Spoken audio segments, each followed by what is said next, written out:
Andersen's Fairy Tales by Hans Christian Andersen. Illustrated by Arthur Cizek. Read by me, Deannaofthemoon. Little Tiny. There was once a woman who wished very much to have a child, but she could not obtain her wish. At last she went to a fairy and said, "I should so very much like to have a little child. Can you tell me where I can find one?" "Oh, that can be easily managed," said the fairy. "Here is a grain of barley different from the kind that grows in the fields and that the chickens eat. Plant it in a flower pot and see what will happen." "Thank you," said the woman, and gave the fairy 12 pennies, which was the price of the barley corn. Then she went home and planted it. Immediately there grew up a large handsome flower, something like a tulip in appearance, but with leaves tightly closed as if it were still a bud. "It is a beautiful flower," said the woman, and she kissed the red and golden colored leaves. While she did so, the flower opened, and she could see that it was a real tulip. Within the flower, upon the green velvet stamens, sat a very delicate and graceful little maiden. She was scarcely half as long as a thumb, and they gave her the name of Little Thumb, or Tiny, because she was so small. A walnut shell, elegantly polished, served her for a cradle. Her bed was formed of blue-violet leaves with a rose leaf for a counterpane. Here she slept at night, but during the day she amused herself on a table, where the woman placed a plate of full water. Round this plate were flowers with their stems in the water, and upon it floated a large tulip petal, which served Tiny for a boat. Here the little maiden sat and rowed from side to side with 2 oars made of white horsehair. It really was a very pretty sight. Tiny could sing so softly and sweetly that nothing like her singing had ever before been heard. One night, as she lay in her pretty bed, a large, ugly, wet toad crept through a broken pane of glass in the window and leaped right upon the table where Tiny lay sleeping under her rose-leaf quilt. "What a pretty little wife she would make for my son," said the toad, and she took up the walnut shell in which little Tiny lay asleep and jumped through the window with it into the garden. In the swampy margin of a broad stream in the garden lived the toad with her son. He was uglier even than his mother.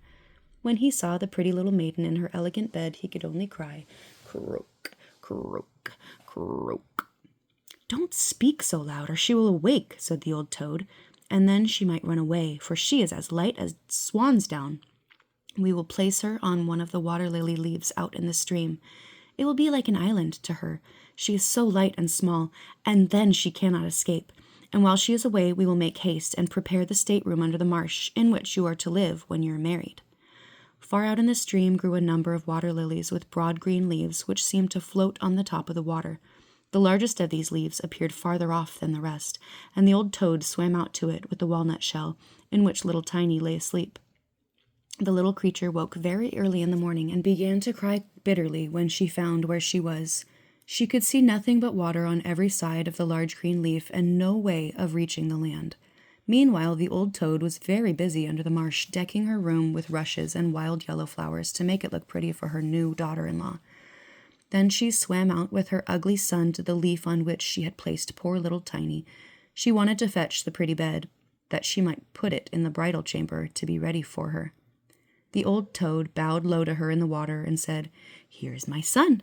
He will be your husband, and you will live happily together in the marsh by the stream." "Croak, croak, croak," was all her son could say for himself. So the toads took up the elegant little bed and swam away with it, leaving Tiny all alone on the green leaf where she sat and wept. She could not bear to think of living with the old toad and having her ugly son for a husband. The little fishes who swam about in the water beneath her had seen the toad and had heard what she had said, so they lifted their heads above the water to look at the little maiden. As soon as they caught sight of her, they saw she was very pretty, and it made them sorry to think she must go and live with the ugly toads. No, that must never be. So they assembled together in the water around the green stalk which held the leaf on which the little maiden stood, and gnawed it away at the root with their teeth. Then the leaf floated down the stream, carrying Tiny far away, out of reach of land. Tiny sailed past many towns, and the little birds in the bushes saw her and sang, "What a lovely creature!" The leaf swam with her farther and farther till it brought her to other lands. A graceful white butterfly constantly fluttered round her, and at last alighted on the leaf. Tiny pleased him, and she was glad of it, for now the toad could not possibly reach her, And the country through which she sailed was beautiful, and the sun shone upon the water till it glittered like liquid gold. She took off her sash and tied one end of it round the butterfly, and fastened the other end to the leaf, which now glided on much faster than ever, taking little Tiny with it. Presently a large cockchafer flew by. The moment he caught sight of her, he seized her round her delicate waist with his claws and flew with her into a tree. The leaf floated away on the brook, and the butterfly flew with it, for he was fastened to it and could not get away. Oh, how frightened little Tiny felt when the cockchafer flew with her to the tree, but especially she was sorry for the beautiful white butterfly which she had fastened to the leaf, for if he could not free himself, he would die of hunger. But the cockchafer did not trouble himself at all about the matter. He seated himself by her side on a large green leaf, gave her some honey from the flowers to eat, and told her she was very pretty, though not in the least like a cockchafer. After a time, all the cockchafers who lived in the tree came to visit her. They stared at Tiny, and then the young lady cockchafers turned up their feelers and said, "She has only 2 legs. How ugly that looks." "She has no feelers," said another. "Her waist is quite slim. She is just like a human being." "Oh, she is ugly," said all of the lady cockchafers, although Tiny was very pretty. The cockchafer who had run away with her believed all the others when they said she was ugly and would have nothing more to do with her, and told her she might go where she liked. Then he flew down with her from the tree and placed her on a daisy, and she wept at the thought that she was so ugly that even the cockchafers would have nothing to say to her. And all the while she was really the loveliest creature that one could imagine, and as tender and delicate as a beautiful rose leaf. During the whole summer, poor little Tiny lived quite alone in the wide forest. She wove herself a bed with the blades of grass and hung it up under a broad leaf to protect herself from the rain. She sucked the honey from the flowers for food and drank the dew from their leaves every morning. So passed away the summer and the autumn, and then came the winter, the long, cold winter. All the birds who had sung to her so sweetly had flown away, and the trees and the flowers had withered. The large clover leaf under which she had lived was now rolled together and shriveled up. Nothing remained of it but a yellow withered stalk. She felt dreadfully cold, for her clothes were torn, and she was herself so frail and delicate that poor little Tiny was nearly frozen to death. It began to snow too, and the snowflakes, as they fell upon her, were like a whole shovelful falling upon one of us, for we are tall, and she is only an inch high. Then she wrapped herself up in a dry leaf, but it cracked in the middle and could not keep her warm, and she shivered with cold. Near the wood in which she had been living lay a large grain field, but the grain had been cut a long time. Nothing remained but the bare dry stubble standing up out of the frozen ground. It was to her like struggling through a large wood. Oh, how she shivered with the cold. She came at last to the door of a field mouse, who had a little den under the stubble.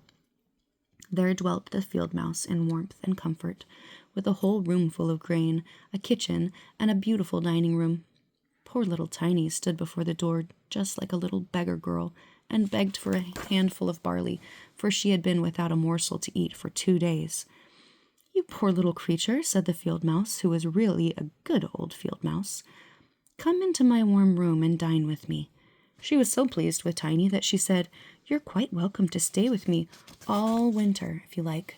But you must keep my rooms clean and neat, and tell me stories, for I like to hear them very much." And Tiny did all the field mouse asked her, and found herself very comfortable. "We shall have a visitor soon," said the field mouse one day. "My neighbor pays me a visit once a week. He is even better off than I am. He has large rooms and wears a beautiful black velvet coat. If you could only have him for a husband, you would be well provided for indeed. But he is blind, so you must tell him some of your prettiest stories." Tiny did not feel at all interested about this neighbor, for he was a mole. However, he came and paid his visit, dressed in his black velvet coat. "He is very rich and learned, and his house is 20 times larger than mine," said the field mouse. He was rich and learned, no doubt, but he always spoke slightingly of the sun and the pretty flowers because he had never seen them. Tiny was obliged to sing to him, Lady bird, fly away home," and many other pretty songs, and the mole fell in love with her because she had such a sweet voice, but he said nothing yet, for he was very cautious. A short time before, the mole had dug a long passage under the earth, which led from the dwelling of the field mouse to his own, and here she had permission to walk with Tiny whenever she liked. But he warned them not to be alarmed at the sight of a dead bird which lay in the passage. It was a perfect bird, with a beak and feathers, and could not have been dead long, and was lying just where the mole had made his passage. The mole took a piece of phosphorescent wood in his mouth, and it glittered like fire in the dark. Then he went before them to light them through the long, dark passage. When they came to the spot where lay the dead bird, the mole pushed his broad nose through the ceiling, the earth gave way so that there was a large hole, and the daylight shone into the passage. In the middle of the floor lay a dead swallow, his beautiful wings folded close to his sides, his feet and his head drawn up under his feathers. The poor bird had evidently died of the cold. It made little Tiny very sad to see it, for she greatly loved the little birds who had sung and twittered for her so beautifully all the summer. But the mole pushed it aside with his crooked legs and said, "He will sing no more now. How miserable it must be to be born a little bird. I am thankful that none of my children will ever be birds who will do nothing but cry, tweet, tweet, and always die of hunger in the winter." "Yes, you may well say that, you clever mole," exclaimed the field mouse. "What is the use of his twittering, for when the winter comes he must either starve or be frozen to death. Still, birds are very high-bred, I suppose." Tiny said nothing, but when the two others had turned their backs on the bird, she stooped down and stroked aside the soft feathers which covered the head, and kissed the closed eyelids. "Perhaps this was the one who sang to me so sweetly in the summer," she said. "And how much pleasure you gave me, my dear pretty bird." The mole now stopped up the hole through which the daylight shone, and then accompanied the ladies home. But during the night, as Tiny could not sleep, she got out of bed and wove a large, beautiful carpet of hay. Then she carried it to the dead bird and spread it over him with some of the flowers from which she had found in the field mouse's room. It was as soft as wool, and she spread some of it on each side of the bird so that he might lie warmly in the cold earth. "Farewell, you pretty little bird," she said. "Farewell. Thank you for your delightful singing during the summer when all the trees were green and the warm sun shone upon us." Then she laid her head on the bird's breast, and she was alarmed immediately, for it seemed as if something inside the bird went thump-thump. It was the bird's heart. He was not really dead, only benumbed with the cold, and the warmth had restored him to life. In autumn, all of the swallows fly away into the warm countries, but if one happens to linger and the cold seizes it, it becomes frozen and falls down as if dead. It remains where it fell, and the cold snow covers it. Tiny trembled very much. She was quite frightened, for the bird was large, a great deal larger than herself. She was only an inch high, but she took courage, laid the wool more thickly over the poor swallow, and then brought a leaf which she had used for her own counterpane, and laid it over the head of the poor bird. The next night she again stole out to see him. He was alive, but very weak. He could only open his eyes for a moment to look at Tiny, who stood holding a piece of decayed wood in her hand, for she had no other lantern. "Thank you, pretty little maiden," said the sick swallow. "I've been so nicely warmed that I shall soon regain my strength, and be able to fly about in the warm sunshine." "Oh," she said, "it is cold out of doors now. It is snowing and freezing. Stay in your warm bed. I'll take care of you." Then she brought the swallow some water in a flower leaf, and after he had drunk, he told her that he had wounded one of his wings in a thorn bush, and he could not fly as fast as the others, who were soon far away on their journey to warm countries. Then at last he had fallen to the earth and could remember no more. He did not know how he came to where she had found him. The whole winter the swallow remained underground, and Tiny nursed him with care and love. Neither the mole nor the field mouse knew anything about it, for they did not like swallows. Very soon the springtime came, and the sun warmed the earth. Then the swallow bade farewell to Tiny, and she opened the hole in the ceiling which the mole had made. The sun shone in upon them so beautifully that the swallow asked her if she would go with him. She could sit on his back, he said, and he would fly away with her into the green woods. But Tiny knew it would make the field mouse feel very sad if she left her in that manner, and said, "No, I cannot." "Farewell, then. Farewell, you good, pretty little maiden." And the swallow flew out into the sunshine. Tiny looked after him, and the tears rose in her eyes. She was very fond of the poor swallow. "Tweet, tweet," sang the birds as he flew out into the green woods, and Tiny felt very sad. She was not allowed to go out into the warm sunshine. The corn, which had been sown in the field over the house of the field mouse, had grown up high into the air and formed a thick wood to Tiny, who was only an inch in height. "You're going to be married, Tiny," said the field mouse. "My neighbor has asked for you. What good fortune for a poor child like you. Now we will prepare your wedding clothes. They must be both woolen and linen. Nothing must be wanting when you are the mole's wife." Tiny had to turn the spindle, and the field mouse hired 4 spiders who were to weave day and night.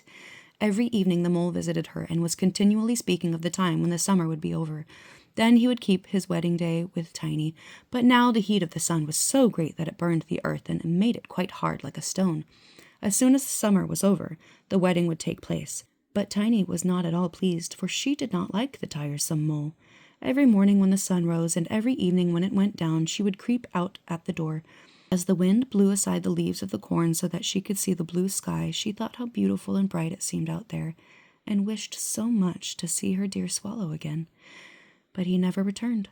By this time he had flown far away into the lovely green forest. When autumn arrived, Tiny had her outfit quite ready, and the field mouse said to her, "In 4 weeks the wedding must take place." Then Tiny wept, and said she would not marry the disagreeable mole. "Nonsense," replied the field mouse. "Now don't be obstinate, or I shall bite you with my teeth. He is a very handsome mole.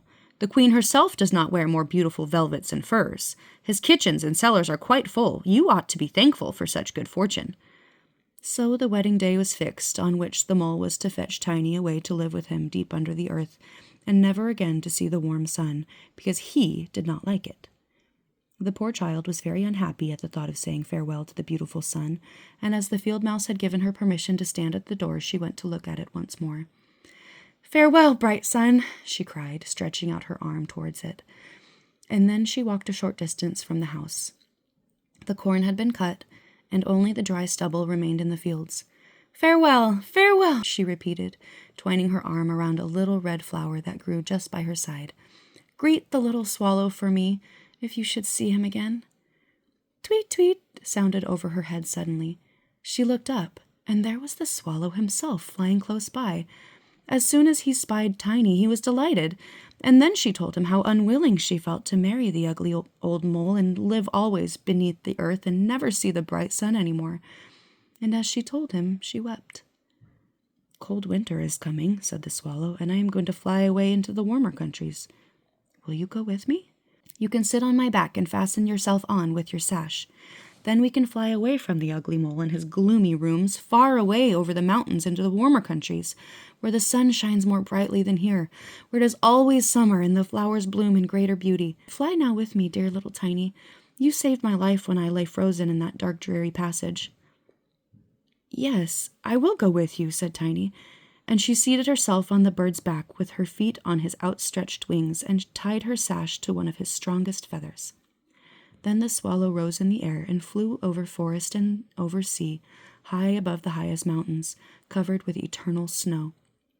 Tiny would have been frozen in the cold air, but she crept under the bird's warm feathers, keeping her little head uncovered so that she might admire the beautiful lands over which they passed. At length they reached the warm countries, where the sun shines brightly and the sky seems much higher above the earth. Here on the hedges and by the wayside grew purple, green, and white grapes. Lemons and oranges hung from the trees in the woods, and the air was fragrant with myrtles and orange blossoms. Beautiful children ran along the country lanes, playing with large gay butterflies, and as the swallow flew farther and farther, every place appeared still more lovely. At last they came to a blue lake, and by the side of it, shaded by trees of the deepest green, stood a palace of dazzling white marble built in the olden times. Vines clustered round its lofty pillars, and at the top were many swallows' nests, and one of these was the home of the swallow who carried Tiny. "This is my house," said the swallow, "but it would not do for you to live there. You would not be comfortable. You must choose for yourself one of those lovely flowers. I will put it down upon you, and then you shall have everything that you can wish to make you happy." "That will be delightful," she said, and clapped her little hands for joy. A large marble pillar lay on the ground, which in falling had broken into 3 pieces. Between these pieces grew the most beautiful large white flowers, so the swallow flew down with Tiny and placed her on one of the broad leaves. How surprised she was to see, in the middle of the flower, a tiny little man, as white and transparent as if he had been made of crystal. He had a gold crown on his head, and delicate wings at his shoulders, and was not much larger than Tiny herself. He was the angel of the flower, for a tiny man or a tiny woman dwells in every flower, and this was the king of them all. "How beautiful he is," whispered Tiny to the swallow. The little prince was at first quite frightened at the bird, who was like a giant compared to such a delicate little creature as himself. But when he saw Tiny, he was delighted and thought her the prettiest little maiden he had ever seen. He took the gold crown from his head, placed it on hers, asked her name, and asked if she would be his wife and the queen over all the flowers. This certainly was a very different sort of husband from the son of the toad or the mole with his black velvet fur, so she said yes to the handsome prince. Then all the flowers opened, and out of each came a little lady or tiny lord, all so pretty it was quite a pleasure to look at them. Each of them brought Tiny a present, but the best gift was a pair of beautiful wings which had belonged to a large white fly, and they fastened them to Tiny's shoulders so that she might fly from flower to flower. Then there was much rejoicing, and the little swallow, who sat above them in his nest, was asked to sing a wedding song, which he did as well as he could. But in his heart he felt sad, for he was very fond of Tiny and would have liked never to part from her again. "You must not be called Tiny any more," said the spirit of the flowers to her. "It is an ugly name, and you are so very pretty. We will call you Maya." "Farewell, farewell," said the swallow with the heavy heart as he left the warm countries to fly back to Denmark. There he had a nest over the window of a house in which dwelt the writer of fairy tales. The swallow sang "Tweet, tweet," and from his song came the whole story.